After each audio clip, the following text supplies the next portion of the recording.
Hello, everybody. Lovely to see you all here. I'm Brian Clack. I'm Director of the Humanities Centre here at USD, and it gives me really great pleasure to welcome you all to this very special Humanities Centre event, an evening with Mark Z. Danielewski. I remember, and it was over 20 years ago now, a moment when people started speaking and speaking in very hushed tones about an extraordinary novel that had just appeared, a novel that was simultaneously inventive, surprising, terrifying, and yet deeply and movingly beautiful. This novel was, of course, Danielewski's debut work, House of Leaves, which Bret Easton Ellis memorably described as, I quote, a great novel, a phenomenal debut, thrillingly alive, sublimely creepy, distressingly scary, breathtakingly intelligent. It renders most other fiction meaningless. And Stephen King, no less, referred to it as the Moby Dick of horror. A stream of remarkable and critically acclaimed novels followed, including Only Revolutions and the monumentally conceived multi-volume series, The Familiar. In 2019, Danielewski published this, The Little Blue Kite, a book which, depending on how it's read, is both for children and for adults. It has been praised as a nuanced palimpsest with multiple levels of meaning, a gorgeous nightmare, and a book that is as visual as it is literary. The Los Angeles Review of Books recently called Danielewski, and I quote, a visionary leader of experimental American fiction. It has long been a dream of us all here at USD to host him, and this dream is realized this evening. Danielewski will be in conversation this evening with Joshua Hall. Joshua teaches English here at USD, where he also works as a program coordinator or an organizer for the Humanities Centre. Additionally, Joshua is a lecturer for the Department of Rhetoric and Writing Studies at San Diego State University, where he's taught since 2007. His writing has recently appeared in the literary magazine Bridge 8. I'm deeply grateful to Josh for the energy he expended in bringing Danielewski to our campus. On the subject of gratitude, I also want to thank our good friends at Warwick's Books, Julie and John, who are selling signed copies of Danielewski's books here this evening. You should all treat yourselves to one of those, or more than one. And with that, let's commence our proceedings. Please welcome on stage Joshua Hall and tonight's very special guest, Mark Z. Danielewski.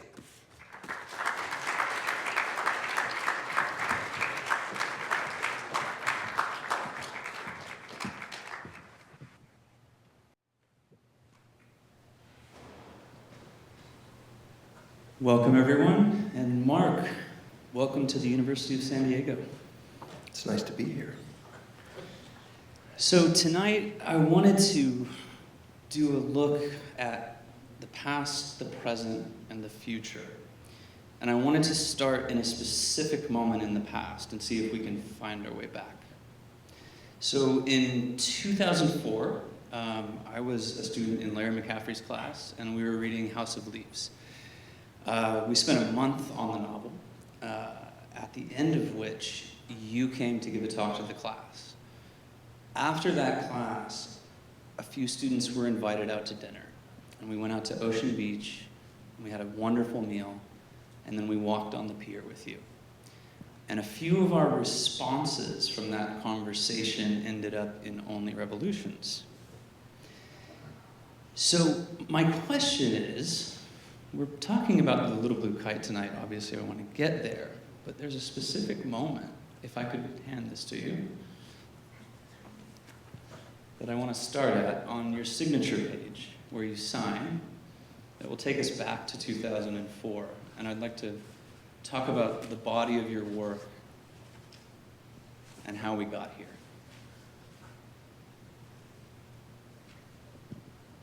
April 29th, 2004. The way Josh has set this up, I sort of feel like I'm on the Jerry Springer show. Something's going to come out from behind the curtain.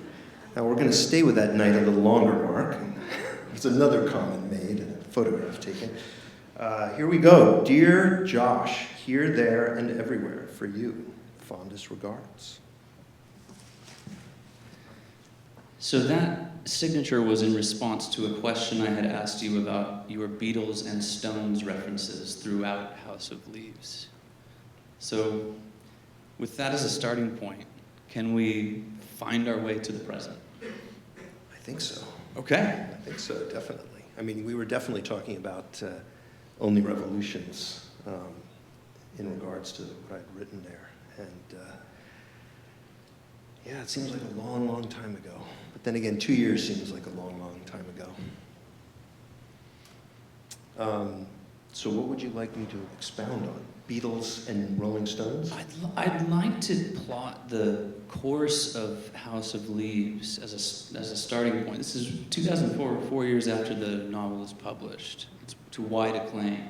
And then moving on through Only Revolutions, the 50-Year Sword, and then through The Familiar. I'd like to work through your work Okay. up to the present moment, but kind of thinking of this moment as a launching off point. Okay. So, well, I don't really... So you're looking for an encapsulation of all of that? I'd just like to work through your work through the evening. All right. I guess I'm not sure exactly what the question is, though. I mean, you're presenting me with a grand ocean, yes. and it's leaving me sort of, you know, I think dazed. Okay. I mean, I guess that's the general sense. I think probably we're all feeling that way in some ways. The pandemic and how we quarantined ourselves and isolated ourselves physically and emotionally was a kind of a strange period, at least personally for me, because it created this large gap between one part of my life and the next part of my life, whatever that may be.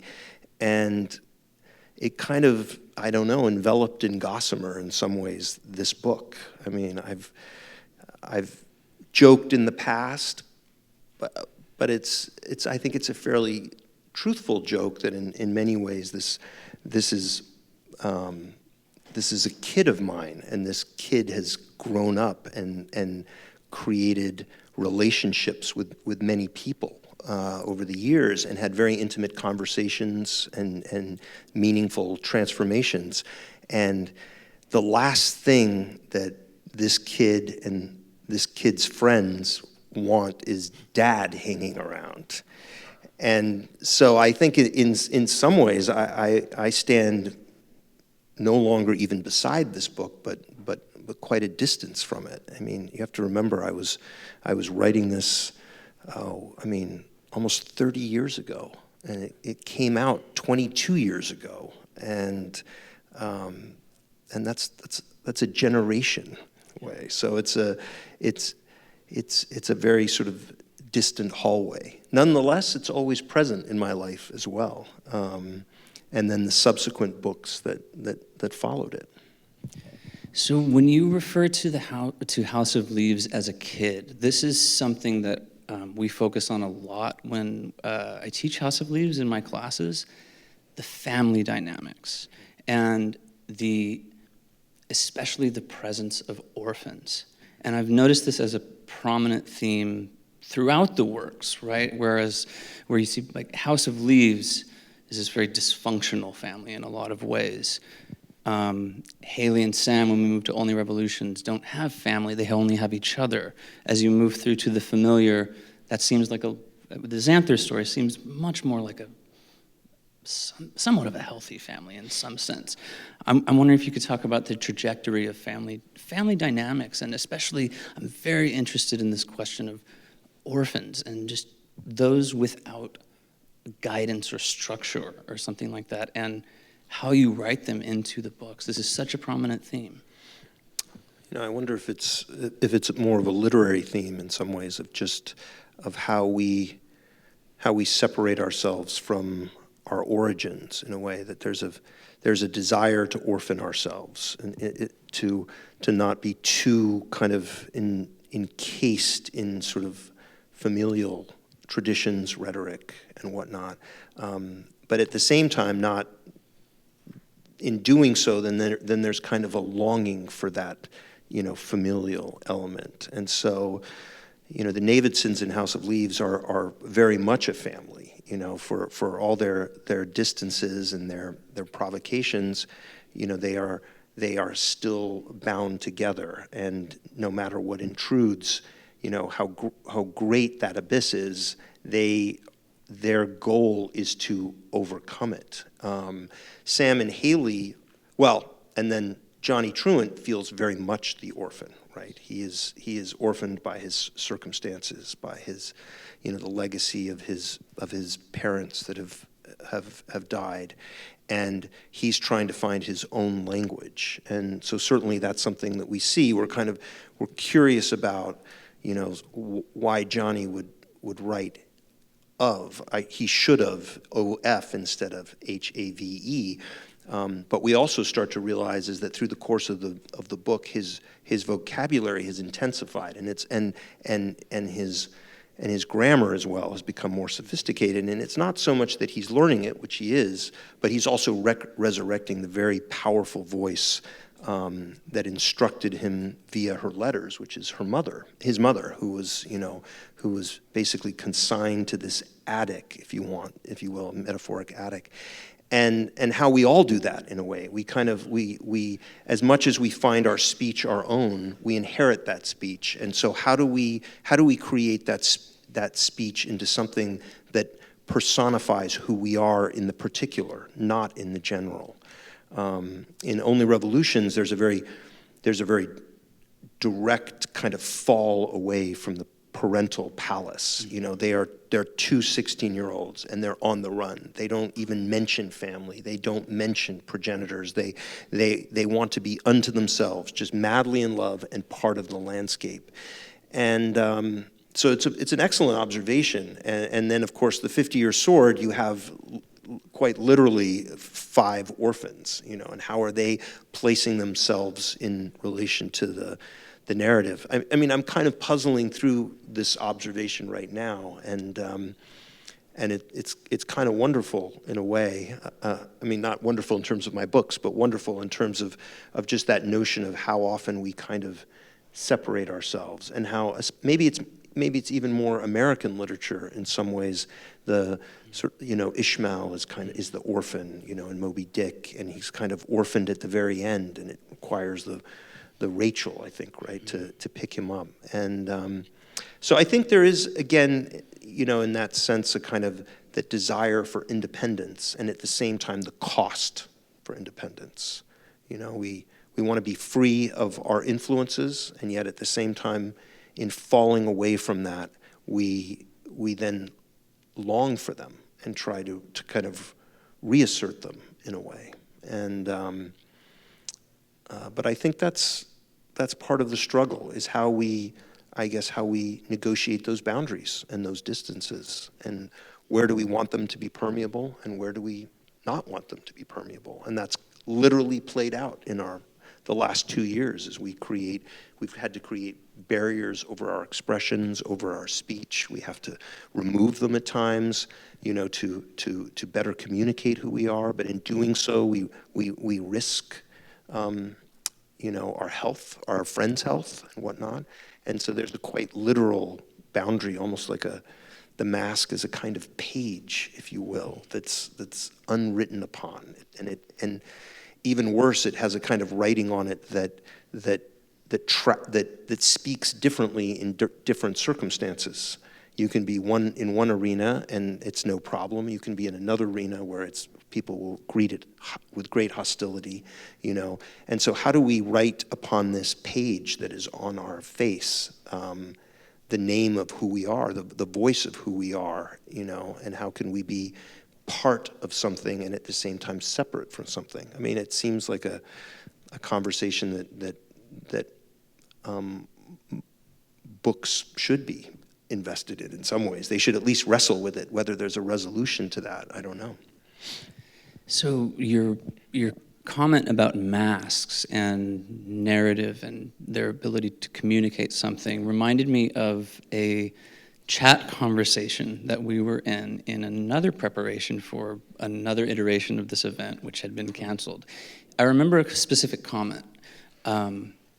You asked, there were 3 of us in a chat, and we were planning out the technical Zoom difficulties and so forth. And I remember you put a single question into the chat. You said, is clothing the first layer of narrative? Right. Yeah. So I just think about that in the context of masks, and then further, what we could be narrating at this moment with our clothes and so forth.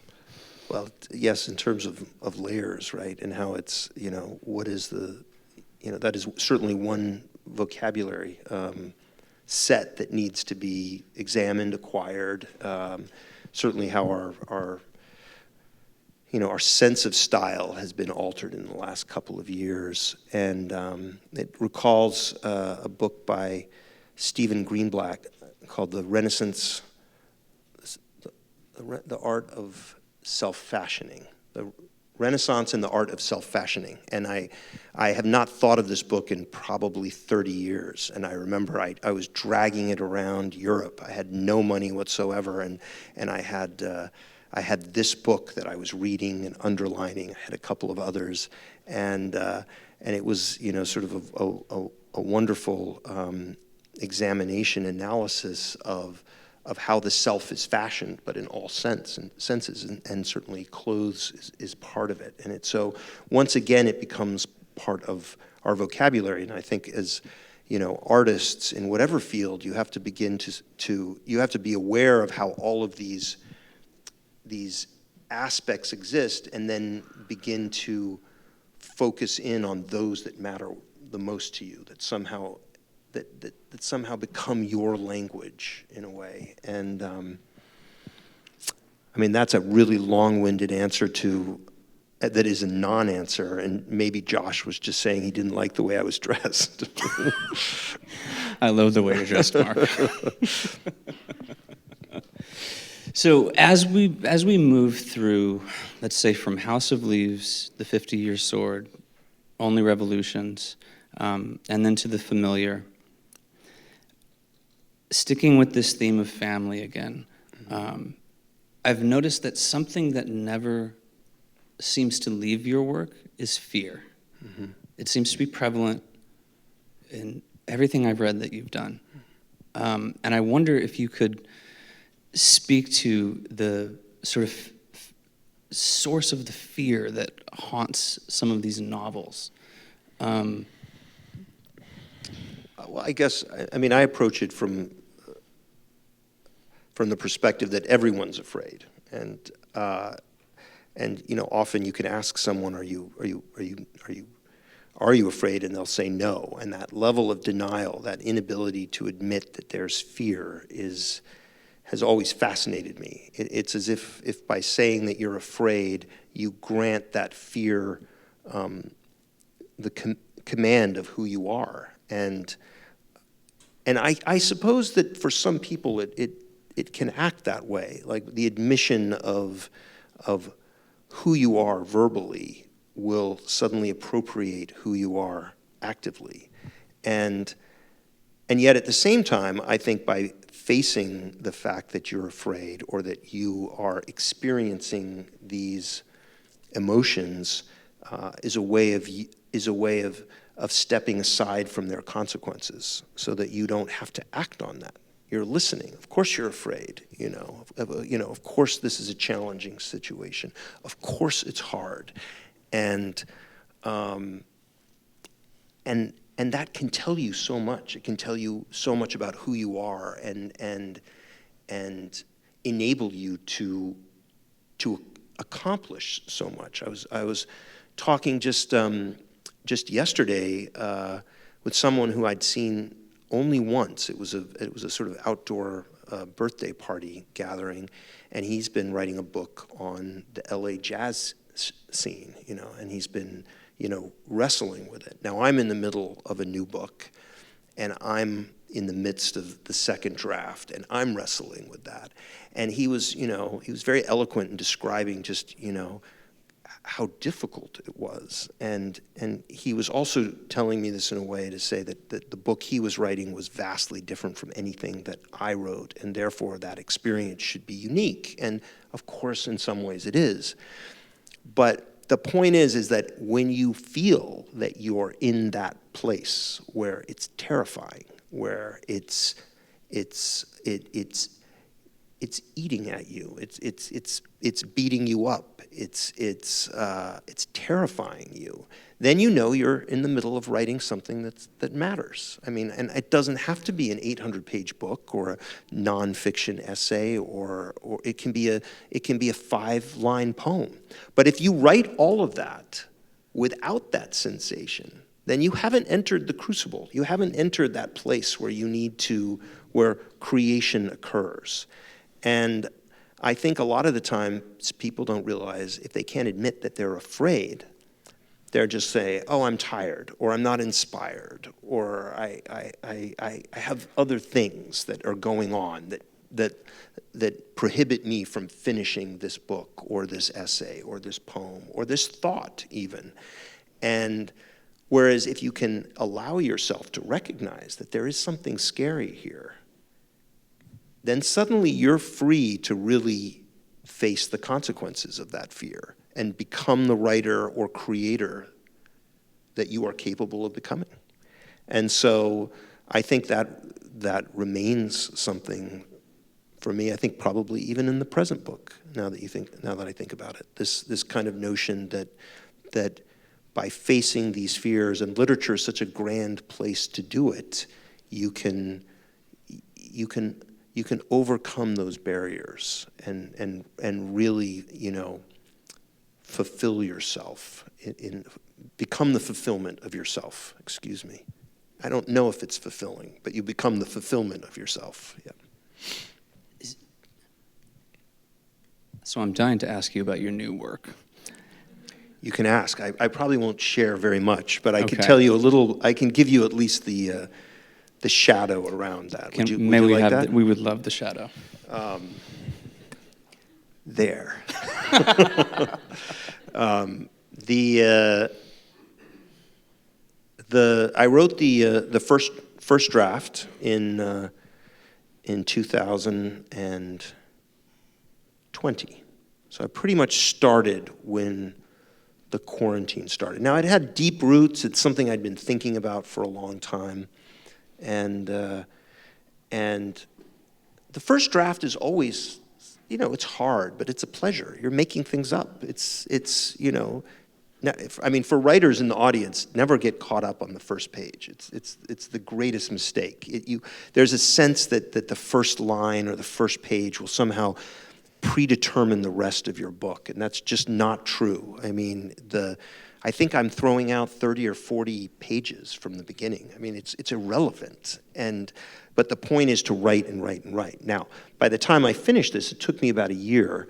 I then proceeded to do the second draft, and that's really when the writing starts. That's when you begin to look at what you've done, realize what's important to that piece, begin to cut parts away, add parts, research, and whatnot. Now, I figured it would take me half the time.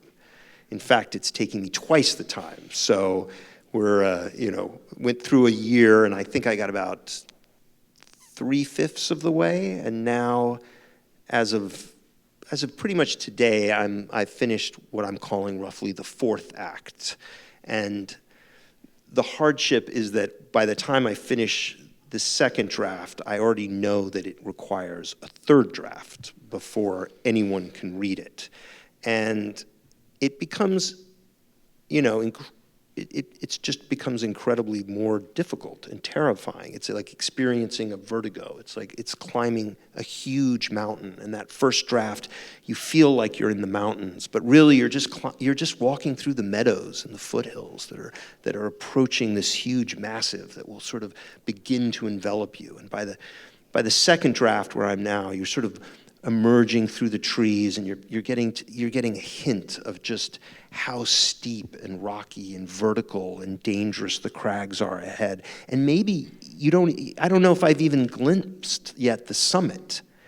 And you're exhausted. You're like, wait a minute. I've come for a good place to get sort of a snapshot, a distant picture that I could post on Instagram of the book that I'm writing. But it's not the book. It's not that experience. And on this one in particular, I haven't shared any of the pages with anyone. So I think this does come on the heels of The Familiar, which for those of you who don't know was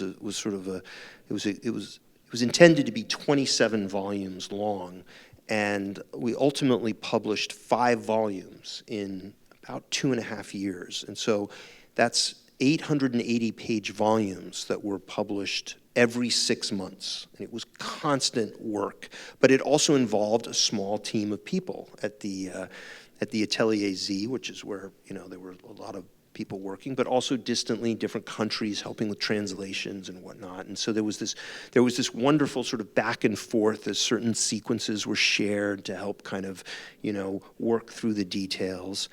And the book itself, I think season 1, which was volumes 1 through 5, does succeed in tracing something very important. And I was kind of, I was thrilled to see that Orbit had published a series of essays on The Familiar, and it at least reflected back dimly the kind of work that went into a project that had originated pretty much back when I was done with Only Revolutions. It was an enormous amount of work to get all of that up to speed. But the fact is it didn't work. By the time we hit the 5th volume, the readership had dropped to the point where no one could justify that cost. And a lot of people have unfairly pilloried my publisher, but I look very much at my publisher as my partner, not as a kind of family or even a parental figure. We are in this together to publish a book that we can deliver to an audience effectively. And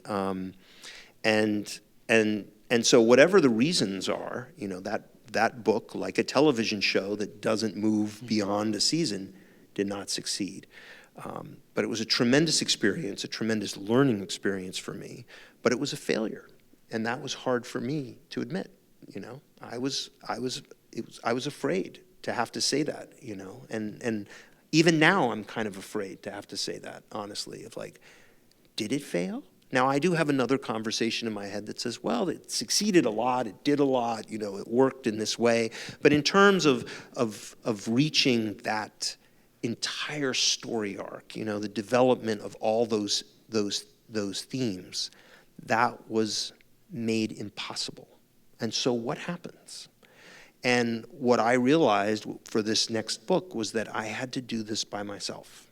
I had to meet the trailhead on a rainy evening and begin to sort of sludge through it, exhausted already, and begin to wind through areas that were suddenly very pleasant. It was nice to be alone, and then at the same time, the more alone you are with as time passes, the more depleted you start to feel yourself, then the more terrifying that can be. And yet, you're still greeted by these vistas that suddenly emerge, these glimpses.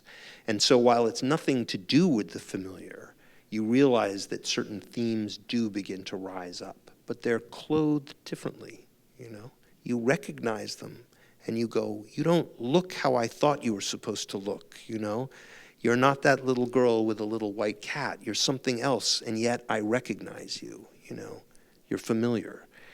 And that's the place where I'm at right now. And I still don't know if I'll get to that peak. It's icy up there. It's stormy. I could lose my grip. Maybe you're seeing me lose my grip right now. I'm free falling off the head wall. But I think that's the challenge, and I do believe that it exists for every work, and that includes even being citizens, even being parents. It doesn't necessarily have to exist solely as an external medium. It can be about your actions, how you treat your your colleagues, your friends, all of it is work in a way, and all of it, and that work brings this ecstasy of vision that's possible. So I just have, this is not the Jerry Springer Show, but I do have one more surprise for you. And this is actually just the last question of the evening, and then I think we want to move on to a Q&A. But my wife and I went to, Yes. This is there are 3 teleplays that Mark has written for House of Leaves, and I wanted to end on this question. I know you've always said you didn't want to see it as a movie or a television series. I'm wondering what the chances are that we will see these on Netflix. Oh gosh, definitely not Netflix. Yeah, I don't know. I don't know what the chances are. It's a constant conversation. I think what Josh is referring to is available on the website. It's a digital download. If you're curious, there's 3 teleplays there, and they pretty much sketch out what the opening sort of setup will be for my take on House of Leaves, and I can actually sum it up very quickly, because the issue is, well, how do we discuss an adaptation of House of Leaves? Like, how is it possible? And everyone has different takes. One of the prevalent takes that I heard for the last 2 decades is, hey, we want to throw out everything except for the house. We think the house is cool. So that was just, they just wanted the action sequences, which is, of course, possible, and you've probably seen those action sequences now and sort of regurgitated in various movies that sort of go, oh, that's a little like House of Leaves, whatever that is. But I think the thing that's exciting for me about that book, and it's exciting to meet readers and discuss this aspect, is how, House of Leaves, aside from its scary, qualities, is, well, I mean, I guess this is actually the most terrifying element, and it is something that is so important today, is that how do we navigate narratives? How do we navigate misinformation, disinformation? How do we navigate lies, repressed memories? How do we become whole persons if we can't trust any of the stories that we tell ourselves? And that's what House of Leaves is about, What is the story that's being told here? What is the story that Johnny wants to tell that he keeps hiding? What is the story that the house keeps devouring? And how do we navigate that, especially as it keeps shifting? We have literally been in a House of Leaves as all these various narratives began to stretch and change, and you thought you were in one story that made sense, and then suddenly it had rearranged itself, and you couldn't find your way back to common territory. So the concept, and I should tell you, I really wrote this out, these 3 teleplays out more as a sketch. The pragmatic side of things is that should there be a studio streaming service that really took this seriously, we would then create a writer's room. We would then go back to this framework and begin to expand it. But the notion is very simply is that the book turns out to be a fraud. I'm a fraud. I am framed in the opening pages, even though I don't appear, at least in the final teleplays, is as someone who found a trunk of paper, because that was important to me as a sort of having a literary bent to create a book. But in fact, it was actually a trunk filled with film. So it's a found footage film, right? And that film was fashioned into something called the Davidson record. But it all begins in present day. So we realized that there was a woman, a film director, who'd been following Johnny around and filming his story, but she lost her film. And we don't know why. And there are people that don't want that film to surface because it does have a record of the house. And the house's presence is no longer just located on Ash Tree Lane. Of course, everyone who's read the book closely knows that the house has never been obliged to only appear on Ash Tree Lane. And so we have a kind of present day story unfolding about how we look at this house and how it's existing now, while each episode slowly begins to give us pieces of the Navidson record that we're familiar with, and House of Leaves and its various elements. So there could be real documentary footage, real interviews. There could be interviews with, of course, actors who would speak on certain themes, but there could actually be interviews with anyone in this room, whether a teacher or a student or just an interested reader, to comment on House of Leaves. But in commenting on that, then that becomes part of the fabric of the whole show, so that it has this really, I think, eerie sense of the real. And I mean real. I mean real people commenting on it. Real tattoo artists, people who have really, have tattoos on them, commenting on this kind of thing that's stitched together. Now, the point isn't to say, whoa, you can't believe anything. This is untrue. This isn't true. How do we ever decide? The point is then to present this fabric of an experience in a way that the viewer can begin to navigate their own questionable narratives and actually find a direction that's meaningful, like not get lost. It is possible. No one in this room has an authentic narrative. All the narratives that you've created about who you are and who your family is and who you love and who you don't love, all of it is unreliable. We have a tiny, tiny little mind, and we live in this vast universe which overwhelms that. Anyone who says that they know the truth is already questionable because we can't. But nonetheless, there is a way to navigate. And that's the thing that matters. And that's what a project would have to be for me, is that not just a show that's entertaining, that's scary, that's funny, but a show that the viewer, through the course of that experience, begins to realize that even with false narratives, we can begin to find our way towards something that's true and meaningful, that can guide us and do well by us and do well by others. I like the return to meaning. Yeah. I think we're going to take some questions. We have a couple of microphones at each side of the stage, I believe. So if anyone has questions for Mark, I know there are a lot of students in here reading House of Leaves, perhaps some fans. Feel free to come up to the stage or come up to the microphone. Do it. You can do it. There's a kinetic energy in Only Revolutions where they take on different cars and different vehicles, and also the inertia of the atmosphere as a contrast, both together. But on page 180, which is the special page, probably the most special in my opinion, in my humble opinion. But there's this stillness between both characters, between Sam and Haley. And could you comment on the contrast between the racing aspect and then the stillness of meeting someone?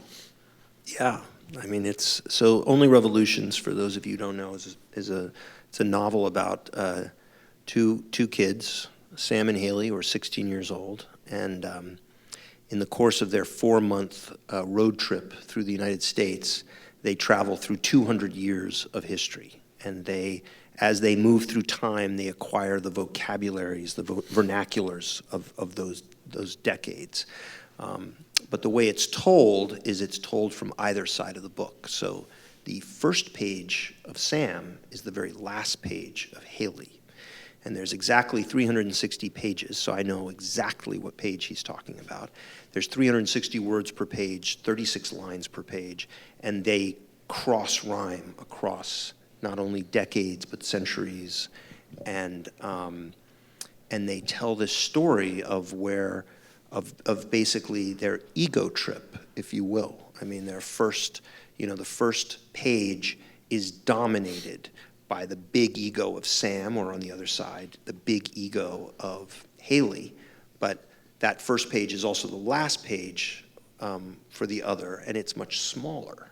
And so what you have is this kind of imbalance at the beginning and the end. And it's it's no spoiler to say it is a Romeo and Juliet, story. It is a Tristan und Isolde. It's a sad story. It's what happens when that involvement, does not provide a future. But what this gentleman is talking about is that there is a happy ending. It's just that the happy ending is in the middle.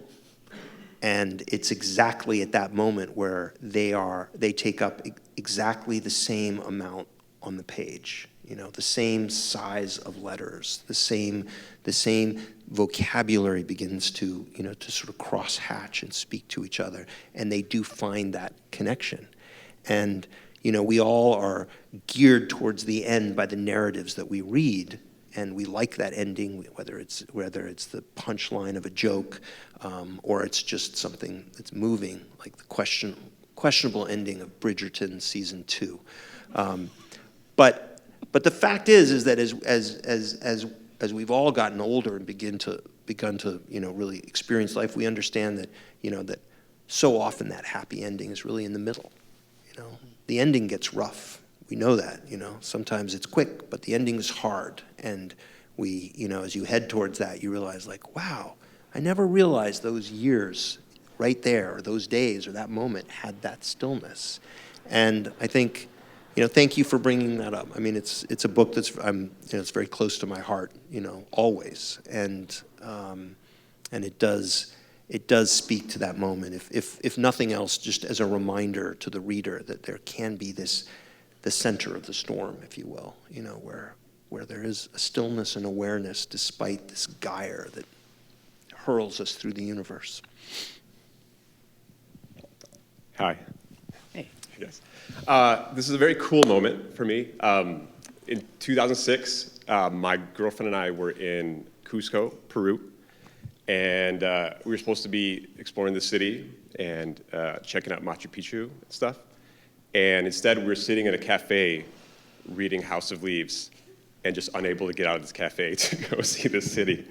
And I remember when I finished this book, I had this feeling like, holy crap, I want to create something that makes people feel the way that I feel right now, having just finished this book. And I started writing every day. And 10 years later, in 2016, I published my first novel, The Invisible Life of Ivan Yusenko. And Congratulations. thanks, man. Yeah, it's because of you and seeing you for the first time.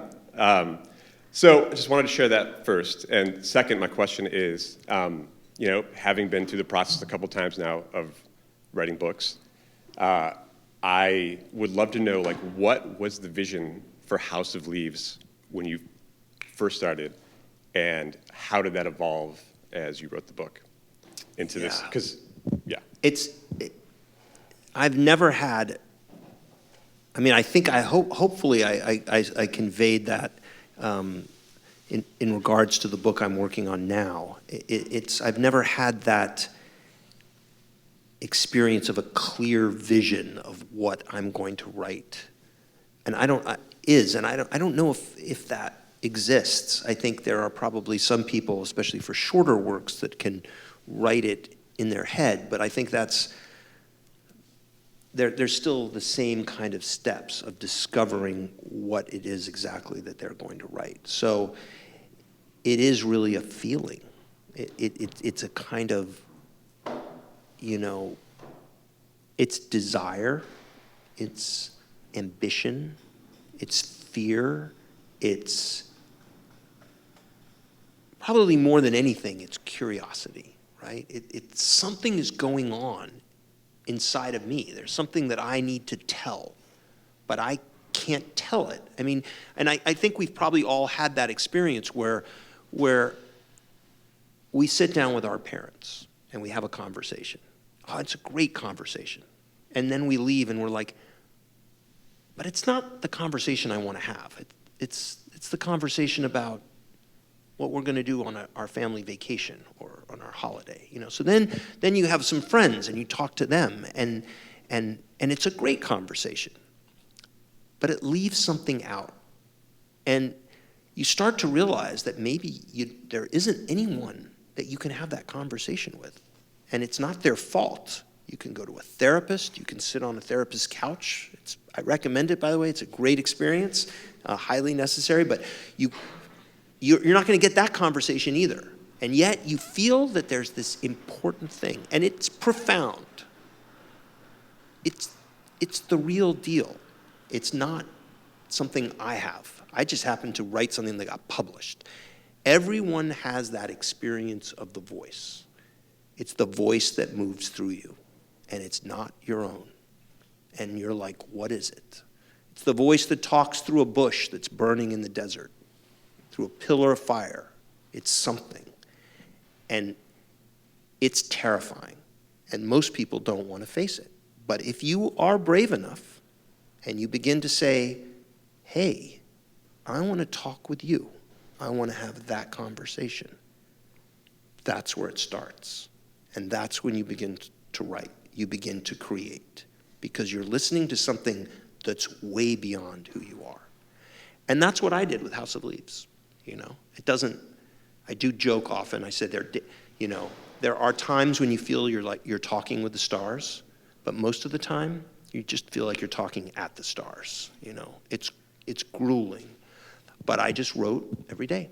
I didn't know what I was writing. I wrote a story about a family. I wrote a story about a young sort of slacker. I wrote essays on how text could be arranged on the page, I experimented with pencil on what that was. I wrote sort of essays to myself about how the language of film could be used. For 3 years, poems, etc. And I felt kind of like a detective that it was connected. Now, it wasn't all connected, but a lot of it was. And then it was pretty much right after my father died, so let that resonate how it will. I had this idea of a house that was bigger on the inside than the outside. That was it. But it wasn't just the words, it wasn't just the concept. It came with a feeling, a great instability, a great size, right? But I thought maybe it's a poem, maybe it's a short story, maybe it's something. And only in the weeks and months that followed did I suddenly realize, hey, wait a minute. The family that I'm writing about lives in this house. The slacker is learning the story of this family that lives in this house. And then it began to assemble itself. So it was never a vision, The vision almost comes later. And that's kind of what I was saying about today. The book I'm in now is like, there is no view. I have no view. I have glimpses, I have challenges. I have, even in this process that I've been involved with for, 2.5 formal years, I woke up this morning realizing that I was about to face a logical problem that I didn't have the answer to. Like, all of this stuff is going on in my head, constantly processing it in the background of my head. And I realize as clearly as like Alex Honnold realizes that there's a handhold missing on that cliff that I can't figure it out. And that's where I'm at right now. I'm kind of ledged out at this moment, Now I know I'm going to figure it out. I will figure it out. But it's constantly terrifying. But is there a vision? No, I hope I get to the top and I look around, but maybe it's cloudy. But I think the vision is what comes later. And it's really kind of the experience of the reader, And that's the thing not to mistake, right? It's easy to look, at the football field, at the baseball field, at the basketball, whatever sport analogy you want. I'm not even a huge sports fan, but there you go. From a distance, it all makes sense. But if you've ever stepped on the field in the midst of that kind of chaos, and I have, you don't necessarily see it. You can't see it. And that's more accurate to how writing unfolds. There's a kind of blindness that comes, and then with it comes enormous instinct. You're not aware of where everyone is, but you're aware of those parts that matter. And I don't think that's changed one bit. So there you go. Do we have any other questions for Mark? In terms of the critical works, it seems like criticism is like lags far behind what you're doing and is unable at times to capture your creativity and the ambition. And so What do you make of that? Like I've read things about limits of orthographic media, and when in 2004 there were about 6 articles, right, 6 on House of Leaves. But like, how do you sense a frustration with the criticism? How do you feel, and what do you do as a writer? That's not my concern. Like I don't have the bandwidth for that. Everything I'm thinking about really is about the new book I'm working on. I can't think about how people are reading it, how they receive it, what academic criticism is doing. I was surprised to see the kind of work that had gone into discussing the familiar, and it's certainly an honor, but it's also not for me to say. I mean, literature is really, it's the long game. It's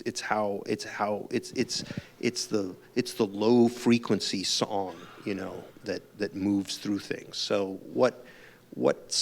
how it pertains necessarily to the present conversation is not my concern. And maybe that's the thing that's important, is that it is the concern of academics. If you're an academic and you're writing those papers, then that's an opportunity for you in a way. If you feel like something's not being said, regardless if it has to do with my books or someone else's, then that's an opportunity for you. That's that voice in you saying, I need to talk about this. But yeah, that doesn't really, surprise me, concern me, But I hear in your question that maybe you're frustrated, and so I can't wait to read your work on it. All right. Do we have any more? Larry. Mark, in the familiar. I'll just pretend I'm on the chair here. I'll give you the mic here. Oh yeah, sorry. Whoa. When the familiar stopped temporarily, the next book that you did was The Little Blue Kite. I know that was terribly, it must have been a major career-changing event. But you did that shorter book. Was that, I know, and the book also came out when your daughter was just born. Was the Blue Kite a way of you getting back into writing again, or I just wondered if that was anything had to do with it. Yeah, the origin of The Little Blue Kite, it's a children's book of sorts. In some ways, it's also geared for parents who are going through the shock of having a child and realizing that child has just absolutely destroyed your life.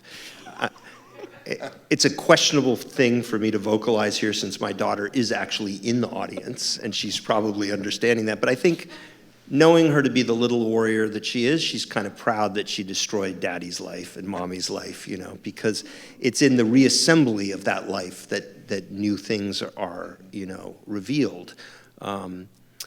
But it was hard. It was very, very difficult. It was my wife and I, especially enhanced by the pandemic, were very isolated. We were constantly, attending to the absence of sleep, and what kind of room, does that provide?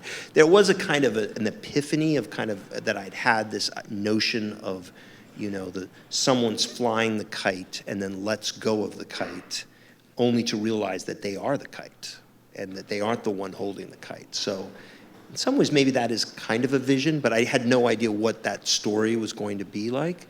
And then, but it kind of found its form, and I'm not sure why that is, but I think in some ways, as I like to see this story framed for kids who are beginning to face the turbulent emotions, it's also for parents, because there's a lot of, for those of you who don't have kids, in the early stages, there's a lot of reading, and it's really important for the child to hear your voice reading, but they're not necessarily understanding what you're reading, whereas the book itself can be sort of a meditative experience for the parent. So I think it's more about that transition I mean, it quite literally says, like, you let your kite go up and then you let go of it. And now where am I? And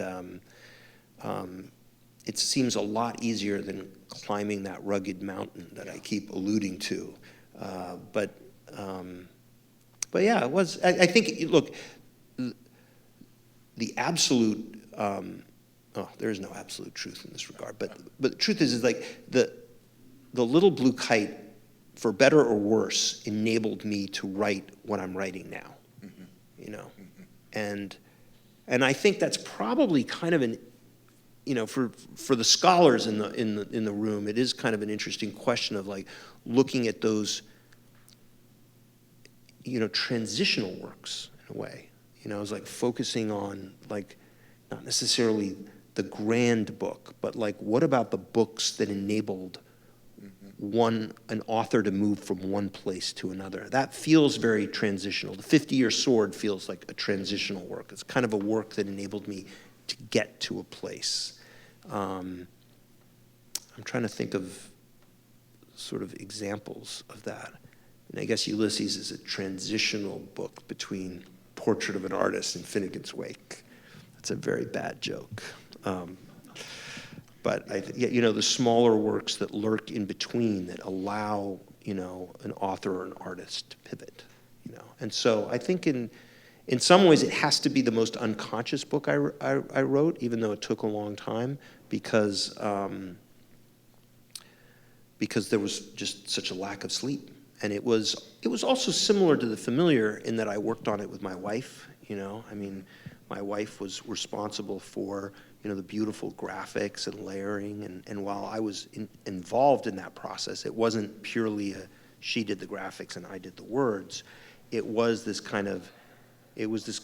still spoke of kind of the wonderful rhythms that we had, that a lot of us had with the Familiar, and so that part of it was still kind of alive, and that was nice. That's what was left, you know. That's what we thought. Well, Mark, thank you so much. Thank you. It's just bizarre for me to think that it was 18 years ago that we stood on the Ocean Beach Pier, and here we are. Having another conversation. Thank you, Mark, everyone. Thank you, Mark Danielewski. Thank you very much.